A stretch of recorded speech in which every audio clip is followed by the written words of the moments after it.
Like American culture versus like overseas culture, and this is not talking Americans. Americans expect a lot more. They're a lot more entitled. Whereas like I have a Filipino editor.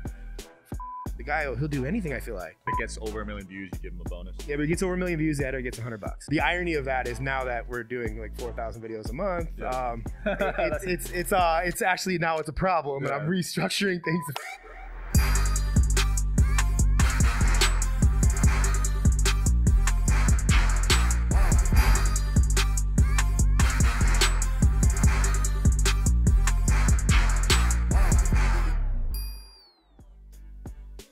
All right, welcome back to the Digital Social Hour. I'm your host, Sean Kelly. I'm here with my guest today, Ryan Magin. How's it going, man? Pretty good, man. Thanks for having me. Absolutely. So for those, we'll just get right into it. For those that don't know what you do, could you explain? Yeah, well, I mean, I guess I do two things. I'm a content creator. I make videos for my own personal, Instagram, TikTok, YouTube Shorts. I go live every week, so now I can call myself a streamer, I guess. Been making videos for like 15 years, but I didn't really matter. So the last like 2.5, I got really focused and dialed in on TikTok. From that, I saw the opportunity early, and I morphed that into what I believe is the first TikTok short form content agency that existed. And this is in the heart of the pandemic when it started. And I grew that to last year. We did the agency Viral Edits, did 1.2 million. We have 18 clients. We post around 4,000 videos a month. And to date on TikTok, we've made over 1,000 viral videos. And viral being 1 million views in 24 hours. Yeah, so you've gotten over 1 billion views then in totality. Yeah, I mean, I was on Ryan Pineda's podcast a long time, and he kind of quoted that, and I was like, I don't know if that's actually accurate, but I'm gonna go with it. But definitely it is now. I mean, my personal TikTok just recently crossed over 100 million views on TikTok, and that's just me making videos like about kind of whatever, and that's kind of I've gotten a lot of popularity, at least in the space, just because I've just focused on TikTok, and because I see so much data, it makes it very easy for me to go, oh, these types of videos do well. Let's make these videos, and then I add my spin on it and morphed, and now I'm on a cool podcast like yours. Oh yeah. So what would you say are the biggest factors that goes into a viral video? Because you're seeing all this data, you post 100 videos a day, so you got a good eye for it. Yeah, I mean, honestly, the most factor is like, especially if I'm looking to work with somebody, and because when somebody wants to work with me, it's like they expect to go viral. Like that's what they're paying for. Like I'm a premium service. It's expensive. I got to get you results. So I can look at somebody and go, do you have the personality to go viral? And that's not saying you can't build the personality. Because I did for myself. Like when I started, I was not doing what I am now, but like I amplified my personality, my tonality, the way I ask questions, what I ask, how I ask. But I think that character structure and tonality and personality kind of make up the amount of times you can go viral. And then when it comes to that, it's just, does the topic have the capacity to go viral? And then if you check the box of, okay, this topic can go viral, meaning it can reach a lot of people, check that box. The next box you need to check is, did I say something good enough in the first 3 seconds to hold somebody's attention? Right. And if you nail those, the rest is easy. But like most videos, I would say 99% of all videos fail with the first 3 seconds. Wow. Because it's just not entertaining enough. Yeah, it's just like you're in a zone. Like if people look at their own like scrolling patterns, like just ask yourself why you stopped. Yeah, it was probably because there was, and like a hook is kind of not really just one thing. At least in our world, it's like, okay, you have the audio hook, which is like what's spoken, like never eat crabs, or like, and then you have like a visual hook where it could be like somebody stabbing a knife into a crab. And then it's like, or somebody throwing the crab in the trash can. And then it's like, and then there could be something written on the screen for like, so there's like all these different points of like, okay, if your volume is not turned on, you can read or you see the image, and then you get to the next, 3 seconds. Right. And it's like, there's almost like a second hook that happens, which is like a transition too. So it's like, you get somebody, the first 3 seconds gets somebody to stop. The next 3 seconds gets them to keep watching. Right. So it's like the hook, it's kind of complicated. It's not like, say not this. A set formula. Yeah, it's not a set formula, but it's really, you have to, and I think as the platforms have matured a lot, and like there's so much, I don't want to say there's so much competition, there's just so much saturation of people uploading mass quantities of videos. Right. To stand out, it comes back to like, how aggressive are you when you talk? Like we just started recording and I instantly started talking louder. And it's like, that's not necessarily my personality when I walked into the room, because we were chatting before that, but it's like, I'm like, I'm competitive. So like, I see your clips. I'm like, I want to have a good clip. I want to get one that gets 1 million views. And I also want my team to get the file so I can try to get 1 million views. So it's like, to do that, I feel like you have to try. Like, I feel like you know, let's say a year ago, you could just Shout out to today's sponsor, HelloFresh, America's #1 meal kit. They do all the shopping and meal planning for you. Ingredients arrive at your doorstep pre-portioned, ready to cook, along with step-by-step recipe cards that are pictured. I used to suck at cooking, but HelloFresh makes it very easy to cook. They also save you money. HelloFresh is cheaper than grocery shopping and 25% less expensive than takeout. If you order food a lot or you grocery shop a lot, HelloFresh is there to save you money and time. I value my time a lot. That's why I'm a fan of HelloFresh. I cook it with my fiance every week. Our favorite meals are the chicken orzo, the salsa verde enchiladas, and they got so many more options for you guys. Check out their site. Let me know your favorite recipes in the comments below. If you want America's #1 meal kit, go to HelloFresh.com/50DSH for 50% off and free shipping. That's HelloFresh.com/50DSH and use code 50DSH for 50% off plus free shipping. Let me know what you guys order in the comments below. Can't wait to see it. Peace. casually go viral, like, because there easier. wasn't as many people. It was easy. It was much easier. Now it's like you have to try. And I just believe in virality as like the catalyst for pretty much anything. Because, and you've probably seen it in your own life, you know, when your podcast clips are going viral, like when you're going viral, it's instant gratification. You walk outside, especially you living in Vegas, you're probably going to get recognized. It just started, Yeah. And like, and that is in direct correlation with how many views you're getting on the internet. Like, and if you're not getting recognized, your views are probably down. Right. And I've just found that TikTok specifically is where everybody, I know you had Think Media, Sean Canal on here, and I saw the clip where he was like, you know, TikTok isn't, there's no depth. I think that's the wrong way of looking at things. Just because TikTok is just relevance. Like, it's not really meant, in my opinion, it's not really meant, like, you're not going to make money from the TikTok. Right. But 18 to 25-year-olds are going to recognize you. So what is more important? Like, to always be the face of the 18 to 25 younger generation, which no, right now, they might be broke. But in 2 years.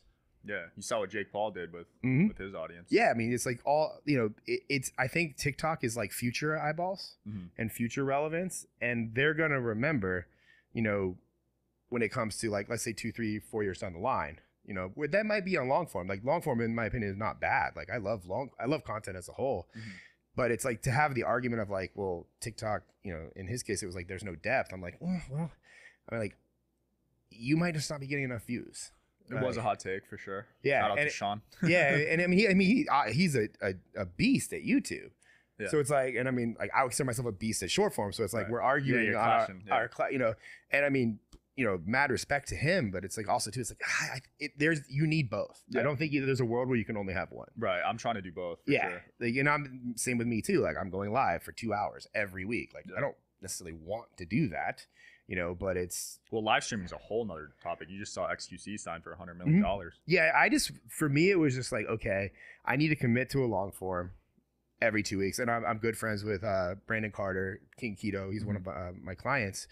And he goes live every Tuesday from like 8 to 10. And he's like, dude, it's one of the best things I've ever done for my business. Nice. He pulls all of his YouTube clips from it. We pull out of his short form clips out of it. Wow.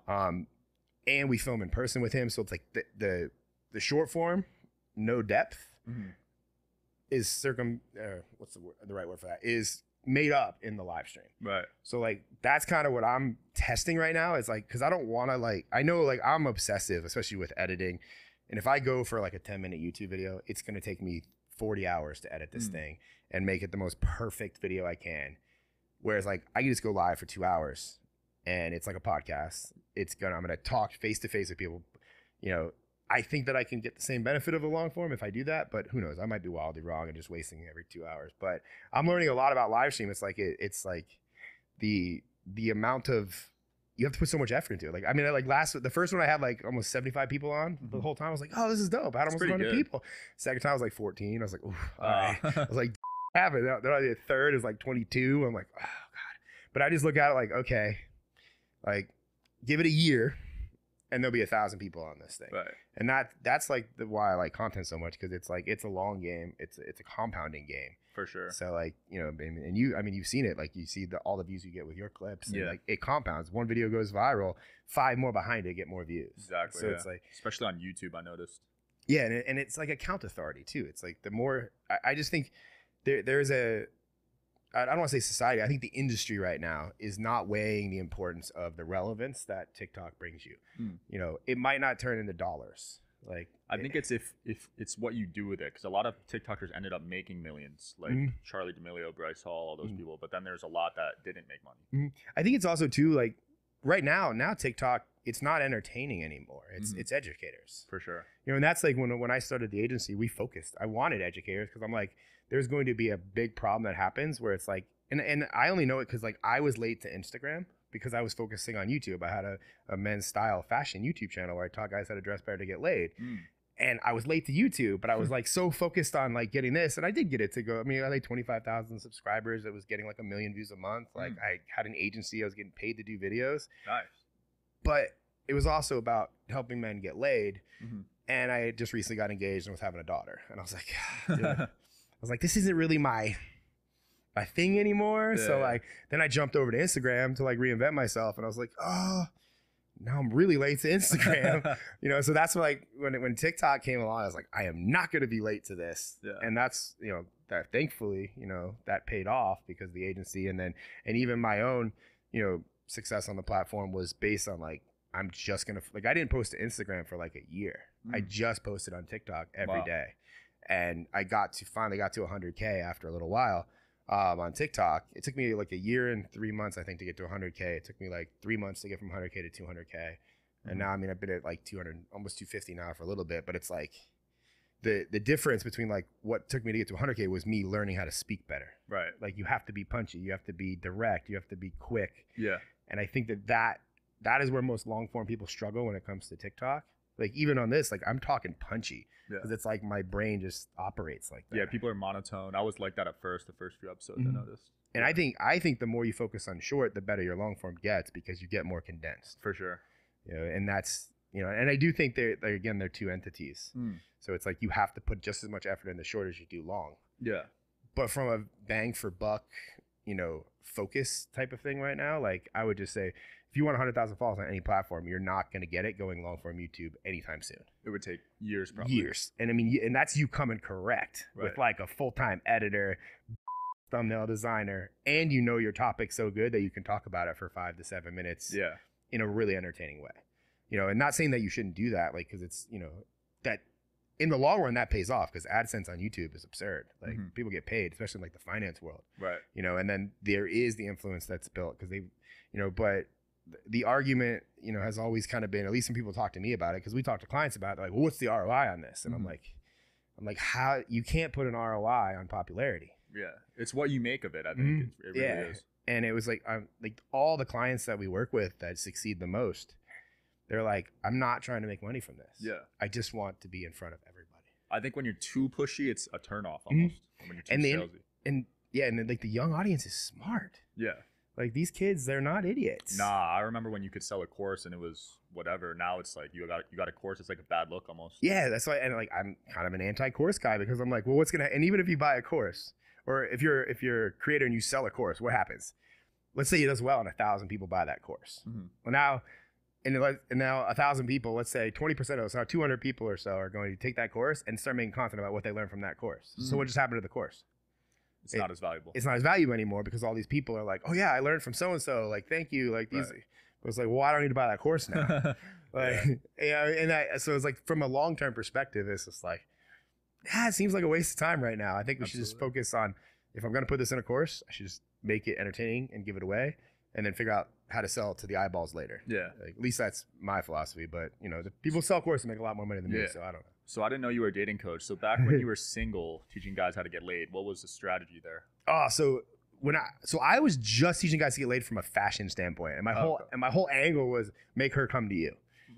And I was like, it sounds so easy, right? just dress better, and you don't have to approach anybody, because that's the hardest part for guys, was walking up to girls and knowing what to say. I mean, that's obviously changed now because it's like what to text them because of like Bumble and Tinder.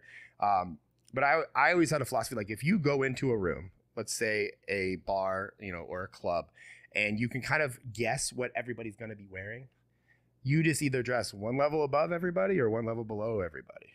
And that could be like, let's say you're going to a lounge, and it's like business casual. And you can find most clubs and bars have websites. They tell you what the preferred dress code is. Mm-hmm. It's a little looser now. Like society's kind of come down from like for fashion, I believe. But if like, let's say everybody's gonna be there, they're just gonna be wearing like, let's say, you know, nice jeans and like button ups. Mm-hmm. Okay. So you wear a suit with no tie. Now you're standing out. Like why am I, or let's say the bar you're going to is more finance bro. Mm-hmm. Like maybe it's in New York City, it's more Wall Street-ish. And you're like, okay, how do I stand out? It's like, okay, well maybe if I wear, you know, dark denim with like a t-shirt or like, you know, with a tie, or not a t-shirt, with like a button up with a tie and then like a leather jacket. So I'm still like classy, but now I look a little more bad boyish. Right. And I'm going to stand out from all the finance bros. And by doing that, you're naturally polarizing. Women are going to be more inclined to talk to you. Interesting. And that was like, and I had like personas that like we classified guys in like based on styles. And it was like Wall Street, which was like full suits or variations of suits. Bad boy, which was like, that, if I had to dress, that's pretty much how I operate. Yeah. It's more like band tees, like more ragged look, but still calculated. Leather jackets, like, you know, more tighter pants. And then you had hipster, which is like maybe like, you know, everybody's familiar with a hipster bar, you dress like that. And then there's like combinations of all the three that you could, you know, that you could kind of like, I'm a little like Wall Street bad boy or like, and like, so I was able to put frameworks, you know, for guys to follow and be like, okay, here's your Wall Street, here's your bad boy, like, here's how you can intertwine them and kind of craft your own personal style. And like my most successful product in that, like I had two that were really good. One was 51 Handsome Guy Secrets. It was a digital product that sold through full VSL. Like, couldn't stop it. Just kept playing. Like, I was that guy. And it was $49. It had a continuity attached to it. And that did really well. I actually had a partner on that one. Jason Capital is a good friend of mine. We partnered on that, and that kind of took the dating world by storm. But my most successful product ever was 7 looks to make her want to you. And it was a $5 digital product that was like basically 7 photoshopped pictures and what items specifically to buy on Amazon so you could have these looks. Wow. And I would update it every month. It was that easy? The product took me like 5 minutes to make because it was like literally I just Photoshopped pictures together. Yeah. But that didn't devalue the product. It's like, because I made a video about this and like, it's just scamming. It's like, no, it's like, I put everything in one place on a singular page. It's like, this is the look. Here's where to get it. And I had different price variations too. Like you had premium, like, you know, like Amazon was like the cheapest. And you had like H&M, Zara. And then you had like, you know, premium. Right. And that was for each variation. Like exactly these shoes, this based outfit. off your price budget. Yeah. Just like, and it was just frameworks for people to be like, that didn't want to like, you know, like have that decision fatigue of like, what am I wearing today? Right. So they could put their, you know, their personality into a framework and be like, okay, I can wear that. Yeah. But you still got to be able to talk to the girls. So like, what I didn't really mess with that. I was just, you know, because it worked for me. So like the story behind like my whole, like I'm currently engaged. I have a fiance. We've been engaged a really long time. I have a daughter, but we broke up for like a year. And during that time, I kind of wanted to reinvent myself. Like I didn't get broken up with because of my image, but like I was like, I need to reinvent myself. Something needs to change. And fashion was a area that I lacked. And then when I went to look at what was already out there, which was people that are now my friends, like Aaron Marino, I am Alfam, huge YouTuber. Antonio Centeno, Real Men, Real Style. Teaching Men's Fashion was Jose Zuniga. He was just starting out. Right. So this was like the era of the fashion influencer. But none of them were like I was a single guy. Yeah. What did I want to do? Go out, get drunk, and meet women. You know, and I was just in a long-term relationship. So I was just like, you know, I need to reinvent myself. And then I watched all their content. And I was like, all of them were trying to say, do this to get laid. I was just like, well, it. I'm just going to like figure this shit out. And I'm going to talk about just doing this to get laid. Right. And that was really the indicator. Because and again, it's based on personality. I know a lot of guys struggle really hard when it comes to face-to-face conversations with women. But I fortunately never had that problem when it came to talking women. But I wasn't getting approached. Right. So like I needed to fix that aspect of myself. Got it. So once you fixed that, it was easy. Yeah. Once I fixed that, it was like, and I had a calculator. That's where the frameworks came from. So like I started split testing my dating life as far as like I would go to the more upscale bars in my area and I would wear a leather jacket with jeans and then just see what type of girl would talk to me. Right. And then I would go to, let's say, a more dive bar and I'd wear a full suit just to see the reactions I would get. And it was always so fascinating to me, the types of girls that would talk to you based on what you were wearing. and you know, and it's kind of said a lot about them. Right. But it was like very interesting that like, you know, when you were like going to a more upscale bar and you dressed kind of down more to like the bad boy, you know, tone, like you would have like, you know, very attractive middle-aged women like talking to you. Wow. Like that you wouldn't assume were even into that type of person. Right. And then when you go to like the dive bar where you'd have like, you know, we'll say more alternative types of girls like that you wouldn't expect to like a guy wearing a suit, they would be talking to you. And I was like, maybe this is a fluke, maybe this is just me. Yeah. But it was like I started helping my friends dress. Like, and I'm like, yo, wear this to here and like let's just see what happens. And the same thing kind of started happening. And that was, you know, again, these were more naturally charismatic guys. They didn't really struggle with the conversation aspect. So yes, I would say it's slightly easier for somebody like that. But at the same point, it's like most girls, if they like how you look and your kind of demeanor and your persona, I just don't think it's hard to have a conversation with somebody like that. Like and again too, it's not looking at every woman like you want to have with them. I think most guys that up hard now. Like they're like, oh yeah, if it's like it's okay to just talk to girls without wanting to have them. Like it's okay. So you think you could be friends with a girl? I don't like. I will say if I'm engaged, so it would be very hard for me to be friends with a girl. Right. Like I think when you hit that long-term relationship dynamic / you know, fiance wife, unless the girls that you're friends with are friends with your fiance as well, equally to the same degree, yes. Right. But I think it's like no, if I met some girl here in Vegas and I was like, oh yeah, we'd be great friends. Yeah. No inclination to have her whatsoever. And be like, oh yeah, I met this chick. She's really awesome. You should totally meet her. Like that's not going to go too well with my fiance. Right. You know, so I think that there's, you know, but if you're in the dating scene, yes, I think most guys would solve their dating problems by being friends with girls. Like as far as if you build out a friend circle of nothing but, you know, moderately attractive to attractive females that went with you to places, you're going to pay less money for your drinks. You're not going to wait in line that long. And you're going to be, more girls are going to be more apt to approach you based on the fact that you have girls surrounding you. Right. So like that was always like also another reason why I always found it easy to talk to women, because I always went out with women, you know, which is social circle. Right. Like, and in Vegas, like if you're just like 3 dudes, it's really hard to get in anywhere. Oh, yeah. Like let alone, you know, you need like 6 girls Yeah. to get in somewhere in Vegas. So like it's way harder here. But I mean, where I live, it's like, you know, you can get comped a $300 table if you bring like 3 girls. Wow, where do you live? Like St. Petersburg. Like it's changed. it's gotten better, but it's like this is. I mean, I'm 40, so like the dynamic is definitely different now. But like I went out pretty heavily when I was like 25 to 30. So like you're talking 10 years ago. Yes, things changed. People are like, oh, you're so old. But it's like, yeah, I just think the more girls you're friends with, it's just easier to have that dynamic. Like, who do you go to brunch with? Go brunch with girls and a few of your friends. What's going to happen? You're going to have more conversations. More people are going to be apt to approach you. Yeah. So I think I made some videos about it that they surprisingly didn't go viral. I'm like, you should get friend zoned a lot. Like, have you ever been friend zoned? Oh yeah. I mean, you can't not. Like, I feel like every guy is scared to admit it, but it's part of the game. It's hard. Like, I mean, game as a whole was like.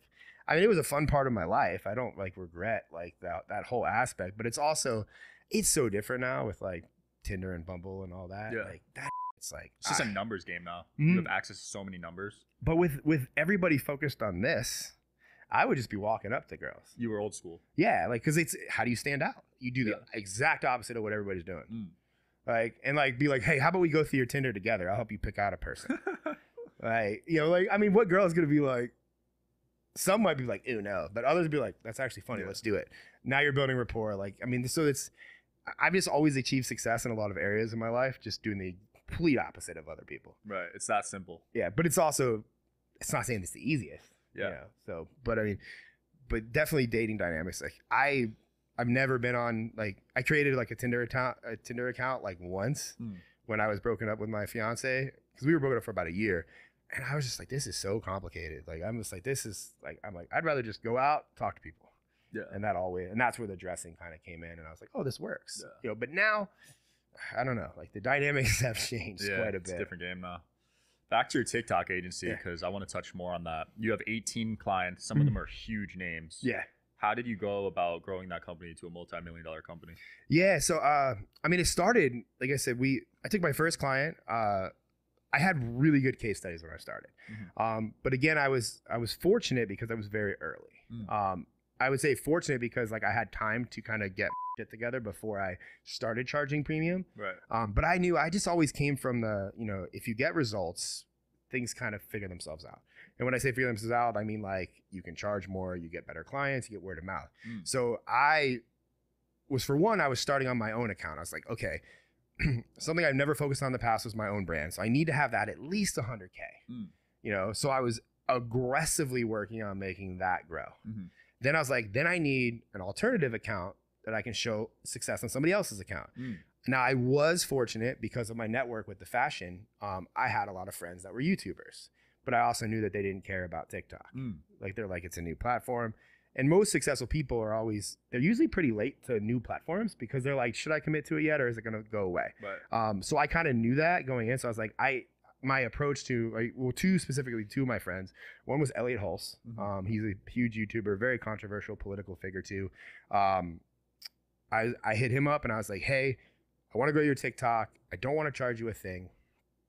I just want 10% of revenue at some point generated from the TikTok. And he, being a friend of mine, was like, sounds fair. Let's do it. So we started growing his account. And then another one of my friends was, his name's Chris Barnard. He runs an athlete training account called Overtime Athletes. I said the same thing to him. And he's like, cool. So we started meeting up to film. We started, I started posting it to TikTok. And both Chris and Elliot got to 100K in less than 30 days. Wow. Now, Elliot went on to get banned 3 times. Why? Because he was just very controversial. And this was like before, it was the beginning of like the end of the Trump era to like, it was he's a politician. Yeah, he was just talking about some that like you don't talk about today. But he was growing so fast because it was still happening. But then they really started putting the hammer down. Right. So we took his account 3 separate times to 100K and it got banned every time. Jeez. To the point where like if you even hashtag his name, your video is like shadow banned. Yeah. But Chris's was very like a vanilla account basically. Yeah. It's like athlete training. Took him to he's at like 250 now. I still work with Chris today. So like I had these 2 case studies, and at the time I think I was at like 40 or 50,000 on my account. But my editing style was significantly different than most people. Like I started TikTok with a camera and an editing software, and I was like, I'm not editing on the phone. I'm going to do this to build a business so I can scale it. And I know you can't scale videos on your phone. Right. So I just started literally filming, turning the camera vertical. Before there was mounts, I would just mount the tripod, like turn the camera vertical and filming for 9x16. And I started making videos directly for the platform on my own. And then it turned into, probably like 4 or 5 months in, there was no subtitles. So I started subtitling my videos in the most obnoxious way possible because I was trying to stand out. Right. And I mean, if you guys pay attention to TikTok, the subtitle style that is now the norm. Like now it's everywhere. That was started July of 2020. Wow, you started that? I mean, I can't take credit for subtitles, but like nobody prior to that made those red and green and all that fun stuff that has now become the normal. Wow. Plus, I had a lot of big clients and we were using them on their accounts and they were getting really good results. And, I mean, a couple of the accounts, I mean, I can share, like we've helped Grant Cardone, we've helped Ryan Pineda, I helped Brandon Carter. So like a lot of these accounts, and then plus my own videos started taking off. So it was like, a lot, like we just kept, but the funny part was I just wanted obnoxious subtitles, like kind of taking the Gary V, what he had, and turning it into like a Gen Z version of Gary V. And I was like, let's just make them big and bold. And the funny thing is like, I don't know how to use Premiere Pro, but I employ 9 editors that all use Premiere Pro. My software of choice was one called ScreenFlow, which is like super basic. So like the edits became very basic because I didn't have access to learn the other fancy shit. Right. So that's why we did them word by word. And I was like, and I'm a copywriter because I was selling products on the internet. I was like, let's make this word bigger because it makes sense. Let's bring that one to the forefront and make sense. Like, so like I was treating it like I was writing sales copy with my words. You're split testing a bunch of stuff. Yeah. And then it just morphed into taking over basically. And now there's different variations of it. And I think it's pretty cool. Like it's fun to see. Yeah. But a lot of people started requesting that style, and then I mean now your DMs are probably full of that style daily, bro. But it just became like, so basically, rolling back a little bit, like after I had Chris to 250 or it's like 200K, Elliot had 100K, my own account was growing. I got my first paying client technically, which was a prankster. I don't want to degrade her by calling her a prankster. She's like an amazing content creator. Her name is Adley Stump. Yeah. She's a Facebook creator. She manages like a bunch of viral creators. They get like 1 billion views a week on Facebook. It's insane the amount of views they do. I was just repurposing her and posting it to TikTok, and she was paying me $750 a month. And we got her 1 million followers in 6 months. Jeez. I had my most viral, like 600,000 of those followers came from one video. Wow. How many views did that video get? It got 48 million on TikTok. Jeez. World Star Hip Hop reposted it and links back to it. What was the video though? It was a girl who caught her boyfriend cheating in Starbucks and threw a coffee on him. Oh, like a prank? It was totally scripted. All of it was fake. They knew the manager of Starbucks on YouTube. Yeah, and that's what they do. They do those fake viral videos, and people think they're real, and that's why they go viral, because people comment it's fake, and this whole that's what they found out. They're like that. People just don't care. They want the entertainment. Yeah. So her account to 1 million, and then like when I had like all that, I had a lot of buzz generated, and then it just turned into okay. Then I got my first really big client, it was Grant Cardone. We've helped him a lot. Yeah. And then more came after that very quickly. It was like a snowball.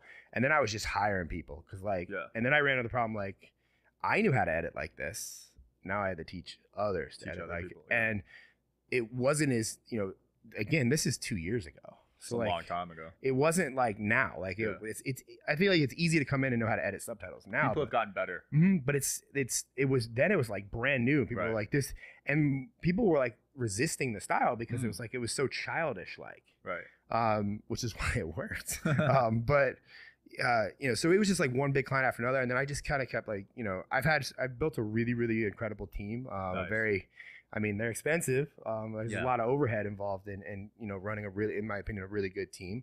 But all this I had to figure out because like I came from being like a one-man guy making like YouTube videos, and then like I was helping local businesses make videos, and then now it's like I hired one editor, and then I hired 2 editors, and then 3, and then I had to bring in an operator/assistant at the time, and then that person quit, and then had to bring on more editors, and it was like, and then I was also figuring out, okay, how many videos can editors edit before they like burn out? Yeah. Because all of my clients were massive, and all the clients were like, we need results, and I'm like, I had like 2 editors quit. I'm like, guys, like, and then I'm back editing, and like when we overwhelmed. Yeah, it's just like the expectation, and that's why I think there's an industry problem right now with creator to editor.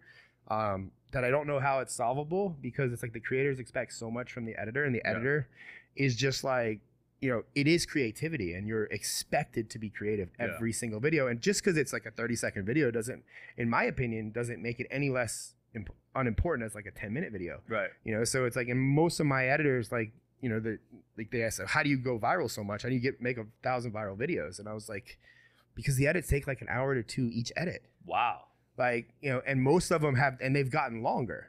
Where it's like most of our viral videos now fall between 45 to 55 seconds. Jeez. And they're packed, and they're all educators. Yeah, so images everywhere. And they're packed in. You got to find studies. You got to find this, and that became a big problem because I was trying to do the normal route, which was like outsource overseas. That's what I tried. Yeah, those editors didn't do it. And no offense to overseas editors. Yeah, no offense, guys. Like, you just don't understand American culture. Exactly, that's what it is. And that's like, why I pay more to use U.S. editors. Yeah, and then it's like, and then it's like, okay, what's the expectation? And like, I found the sweet spot to be 4 to 5 videos a day. Yeah.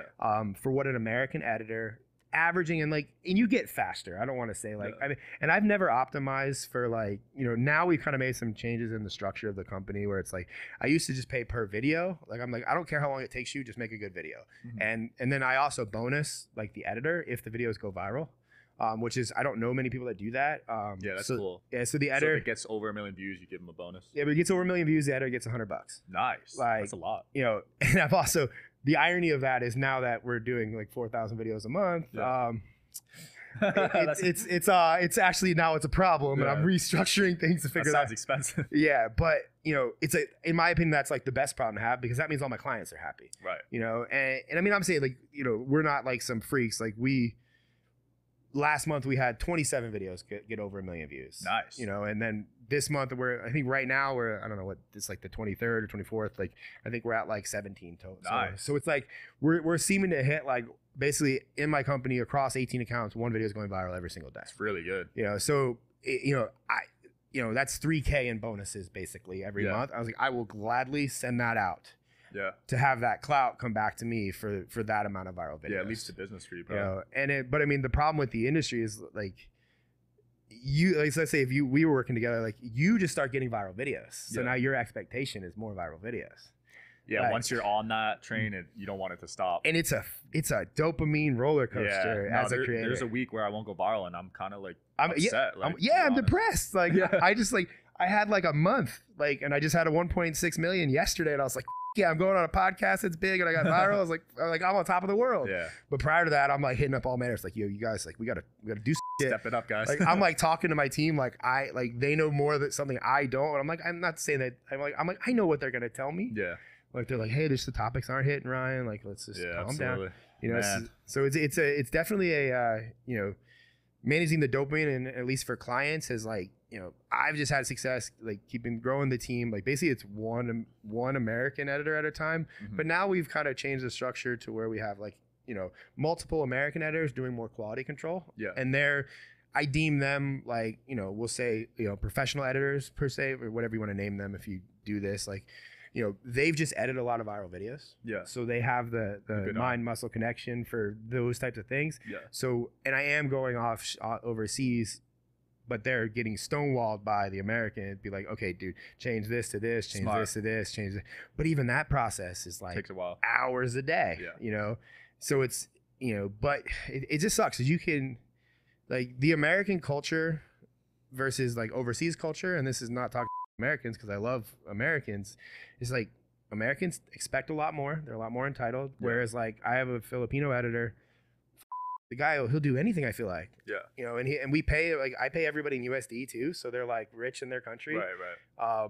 You know, so like, and I make that, like, that's why a lot of people, like, I have a good influx of good editors right now because like the word has gotten around that I pay very well. Plus it, you know, plus they want to work on the bigger accounts. You know, build good company culture there.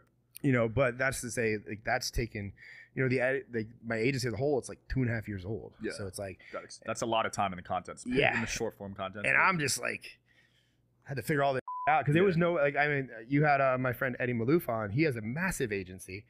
I remember I hit him up for coaching, and you know, I think I paid him, it was like $3K for a phone call. And like we get into it, and he gave me some really good advice. But it was so funny because I was like, what do I do about the videos? And he was just like, bro, I don't handle 4,000 videos a month. I don't even know how to help you there.